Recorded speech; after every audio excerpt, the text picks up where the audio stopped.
हमारा चल रहा था चैप्टर 3 मानव जनन। तो मानव जनन में हम पढ़ रहे थे निषेचन के बाद की घटनाएं। निषेचन की बाद की घटनाओं में हमने पढ़ा था सबसे पहले रोपण एवं संगर्भता हार्मोन हमारा क्या था, यानी कि इम्प्लांटेशन एंड प्रेगनेंसी हार्मोन्स हमारे क्या थे। उसके बाद हमने जाना गैस्ट्रुला भवन के बारे में, यानी गैस्ट्रुलेशन के बारे में। गैस्ट्रुलेशन में हमने 3 स्तर के बारे में जाना था, जिसमें बाह्य जनन स्तर था हमारा, मध्य जनन यानी कि अंतजनन यानी कि एक्टोडर्म, मेसोडर्म और एंडोडर्म। इन तीनों के बारे में हमने जाना। इन तीनों में हमने जाना कि जो शिशु होता है, यानी कि जो हमारा जो फीमेल्स में फीटस होता है, वो फीटस का निर्माण किस तरीके से होता है, यानी कि उसके कितने ऑर्गन्स डेवलप हो चुके होते हैं इन तीनों स्टेजेस में। उसके बाद आता है हमारा कि गैस्ट्रुला में शिशु का निर्माण किस तरीके से होता है। स्टेजेस तीनों पढ़ चुके हैं। स्टेजेस में हमारी फर्स्ट थी हमारी एक्टोडर्म, मेसोडर्म और एंडोडर्म। अब आता है गैस्ट्रुला से शिशु का निर्माण, कि गैस्ट्रुला से शिशु का निर्माण किस तरीके से होता है। तो इसमें बात करते हैं कि जब क्या होता है, जब दूसरे सप्ताह के अंत तक भ्रूण में तीनों स्तरों का निर्माण हो चुका होता है, यानी कि तीनों स्तर, यानी कि हमारे एक्टोडर्म, मेसोडर्म, एंडोडर्म, यानी गैस्ट्रुलेशन में ये तीनों जब प्रोसेस कंप्लीट हो चुके होते हैं, तो इस स्तर में क्या होता है कि अब विभिन्न अंगों का निर्माण जो होता है, ये विभिन्न अंगों का निर्माण प्रारंभ कर देता है। विभिन्न अंगों के निर्माण जब ये प्रारंभ कर देगा, तो इसमें क्या होगा कि मानव में जो गर्भ होगा, मानव में जो गर्भकाल होता है वो 266 डेज होता है, यानी कि 266 दिन तक होता है। सभी में गर्भकाल अलग अलग होता है, यानी कि कुत्तों में जो ये गर्भकाल होता है 40 से 50 दिन तक होता है। चूहों में गर्भकाल ये 20 दिन होता है, 18 से 20 दिन तक होता है।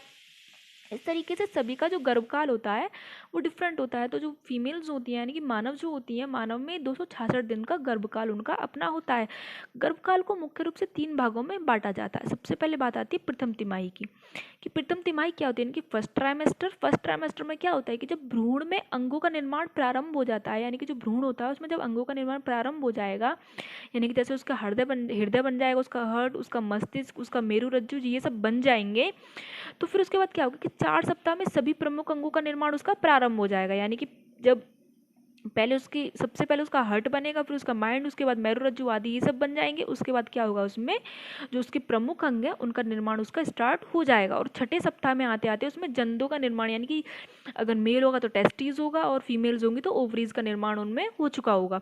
अब 7वें और 9वें सप्ताह में क्या होता है, उसके हाथ पैर बनते हैं, और तीसरे महीने में हाथ पैर उसके चलने लगते हैं, यानी कि जो मूवमेंट होता है वो मूवमेंट अपना करना स्टार्ट कर देता है। यानी कि छठे महीने में एक तरीके से हम कह सकते हैं कि उसकी हार्ट बीट को हम आसानी से सुन सकते हैं।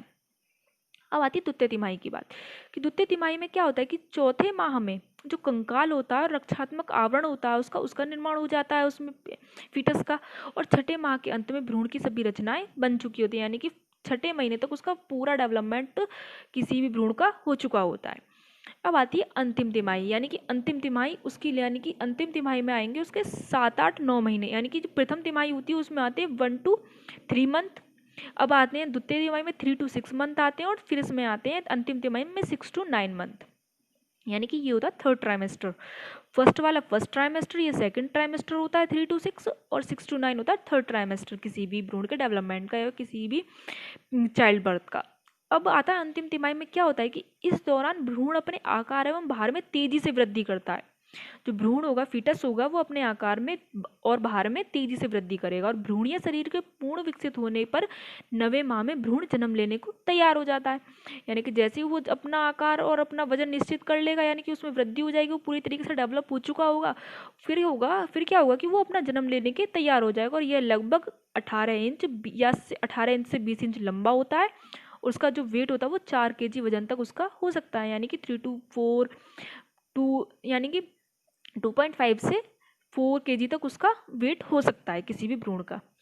अब आती है बात कि जब उसके तीनों ट्राइमेस्टर उसके कंप्लीट हो चुके, तो अब होता है उसका प्रसव, यानी कि चाइल्ड बर्थ किस तरीके से होती है।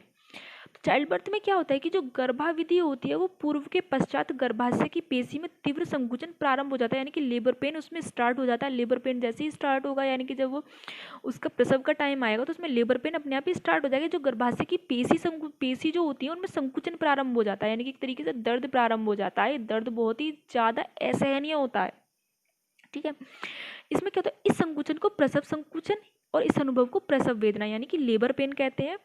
और इसमें क्या होता है कि प्रथम अवस्था में जो तरंगे होती है वो बार बार आती हैं और जाती हैं, यानी कि जो फर्स्ट अवस्था होगी इसमें होगा कि जो तरंगे होती है, जो दर्द होता है वो आता है और जाता है, आता है और जाता है।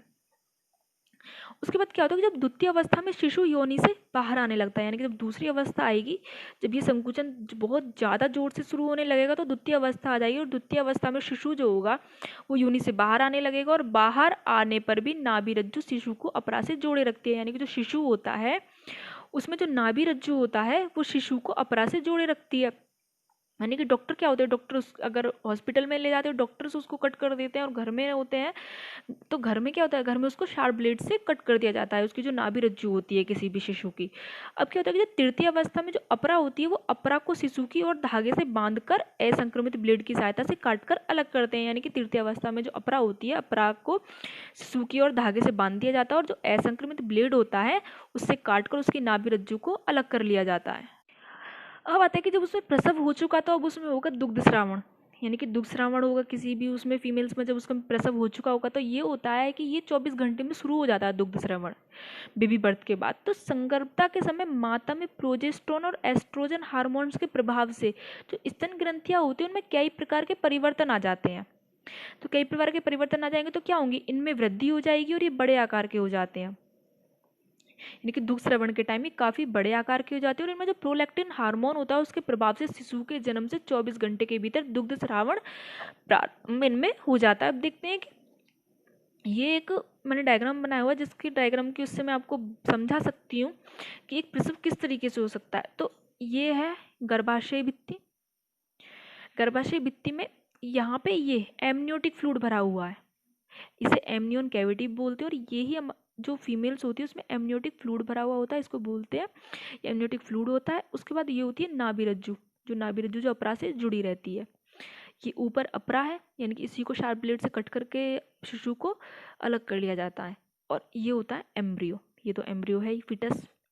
ये होता है कोरियोन, ये होता है उल्वतरल, और ये होती है गर्भाशय गुहा, और ये होती है ग्रीवा, और यहीं से मतलब यहीं से शिशु पहले उसका सिर आएगा फिर उसके बाद वो पूरी उसकी बॉडी बाहर आ जाएगी। ये होता है बेबी बर्थ प्रोसेस। ठीक है, यानी कि एक डायग्राम के थ्रू मैंने आपको समझाने की कोशिश करी है। अब जानते हैं अपरा के बारे में, यानी कि प्लेसेंटा क्या होता है। तो प्लेसेंटा जो होता है ये क्या होता है कि अपरा का विकास जो होता है वो गर्भाशय भित्ति तथा भ्रूणीय कोरियोन से ही होता है। अपरा का विकास, प्लेसेंटा का विकास जो होता है वो गर्भाशय भित्ति तथा भ्रूणीय कोरियोन से होता है, और अत्यधिक संवहनीय अंग का निर्माण होता है इसमें, जो गर्भाशय तथा भ्रूण के रसांकुर से परस्पर जुड़कर भ्रूण को गर्भाशय की दीवार से जोड़ देता है। यानी कि जो गर्भाशय तथा भ्रूण के रसांकुर जो होते हैं उसको परस्पर जुड़कर भ्रूण को गर्भाशय की दीवार से जोड़ देते हैं, और इस जुड़ाव को ही अपरा कहते हैं, यानी कि इस जुड़ाव को ही प्लेसेंटा कहते हैं।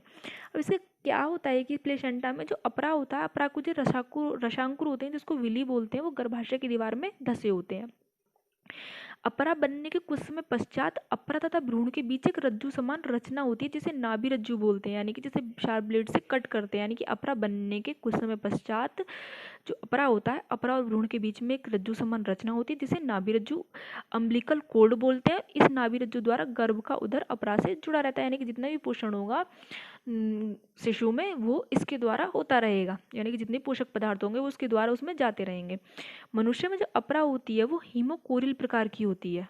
अब जानते हैं अपरा के कार्य क्या क्या होते हैं। तो फंक्शन ऑफ प्लेसेंटा इसमें क्या क्या होते हैं, सबसे पहले पोषण, यानी कि पोषण का कार्य करता है, यानी कि जैसे कि बताया मैंने अभी कि नाभि रज्जु के द्वारा जो शिशु होता है उसमें पोषण पहुंचता रहता है। तो अपरा माता के रुधिर से पोषक तत्वों को भ्रूण में पहुंचाता है, श्वसन कराता है। अपरा मातृ रुधिर से O2 को प्रदान करता है, यानी कि मातृ रुधिर से जो O2 होता है उसमें ऑक्सीजन होती है वो भ्रूण को प्रदान करती है। ये उत्सर्जन का काम करते हैं। अपरा भ्रूण में बने अपशिष्ट पदार्थों तथा CO2 को माता के रुधिर से मुक्त करती है।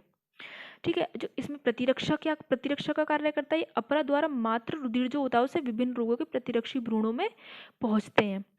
हार्मोन का स्राव किस तरीके से होता है, जो अपरा होती है वो गर्भाशय में कोरियोनिक गोनोडोट्रोपिन हार्मोन स्रावित करती है, और साथ साथ में एस्ट्रोजन तथा प्रोजेस्टेरोन तथा रिलैक्सेशन हार्मोन श्रावण करती है, जिससे गर्भावस्था को बहुत ही ज़्यादा सहयोग मिलता है। तो ये हो गया हमारा चैप्टर कंप्लीट। मैं इसका असाइनमेंट आपको सेंड कर दूंगी सैटरडे को। उसके बाद हम अपना नेक्स्ट चैप्टर स्टार्ट करेंगे, और अगर आपको कोई डाउट है तो आप मुझे बता सकते हैं।